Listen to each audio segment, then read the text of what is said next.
তারেক রহমানের প্রত্যাবর্তন, জনপ্রত্যাশা ও বিএনপির চ্যালেঞ্জ।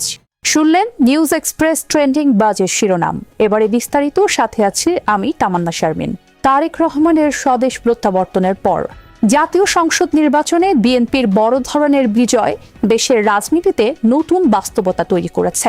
2/3 বেশি আসন পেয়ে সরকার গঠন করার পর এখন দলটির সামনে সবচেয়ে বড় চ্যালেঞ্জ হলো নির্বাচনী প্রতিশ্রুতি বাস্তবায়ন এবং জনগণের প্রত্যাশা পূরণ করা।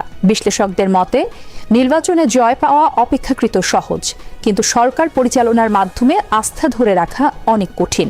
স্বদেশে ফিরে তারেক রহমানের বক্তব্য ও আচরণে সংযমের একটি বার্তা দেখা গেছে। নির্বাচনের পর বিজয় মিছিল না করার নির্দেশ এবং প্রতিহিংসার পরিবর্তে ঐক্য ও সহযোগিতার আহ্বান রাজনৈতিক সংস্কৃতিতে ইতিবাচক ইঙ্গিত দিয়েছে। প্রতিদ্বন্দ্বী রাজনৈতিক নেতাদের সঙ্গে সৌজন্য সাক্ষাৎও জাতীয় ঐক্যের বার্তা হিসেবে দেখা হচ্ছে। রাজনৈতিক বিশ্লেষকদের মতে দীর্ঘদিনের বিভাজনমূলক রাজনীতির প্রেক্ষাপটে এ ধরনের উদ্যোগ রাজনৈতিক পরিবেশকে সহনশীল করতে পারে।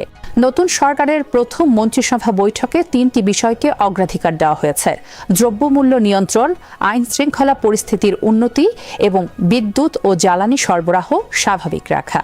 অর্থনীতিবিদদের মতে এসব বিষয় সরাসরি মানুষের দৈনন্দিন জীবনের সঙ্গে সম্পর্কিত। তাই এসব ক্ষেত্রে দ্রুত ইতিবাচক পরিবর্তন না এলে জনগণের প্রত্যাশা হতাশায় পরিণত হতে পারে।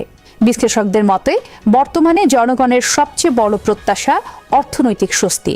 দ্রব্যমূল্য নিয়ন্ত্রণ, কর্মসংস্থান সৃষ্টি এবং মধ্যবিত্ত ও নিম্ন আয়ের মানুষের জীবনযাত্রার ব্যয় কমানো সরকারের জন্য বড় চ্যালেঞ্জ।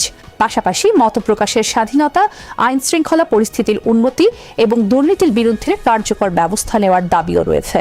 তবে সরকার পরিচালনার শুরুতেই 2-1 মন্ত্রীর বক্তব্য বিতর্ক তৈরি করেছে।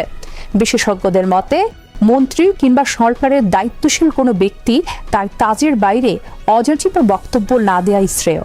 এছাড়া প্রতিটি মন্ত্রণালয়ের আলাদা মুখপাত্র থাকতে পারে, যারা প্রেস ব্রিফিংয়ের মাধ্যমে মন্ত্রণালয়ের কাজের বিবৃতি দিতে পারে।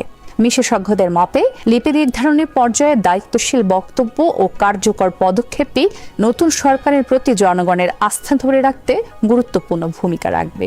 কারণ গণতান্ত্রিক পরিবর্তন যদি মানুষের জীবনে বাস্তব সুফল দিতে না পারে, তবে রাজনৈতিক হতাশা বাড়তে পারে। আজ এই পর্যন্তই, আবারও দেখা হবে নতুন কোনো বিষয় নিয়ে। সে পর্যন্ত ভালো থাকুন সবাই।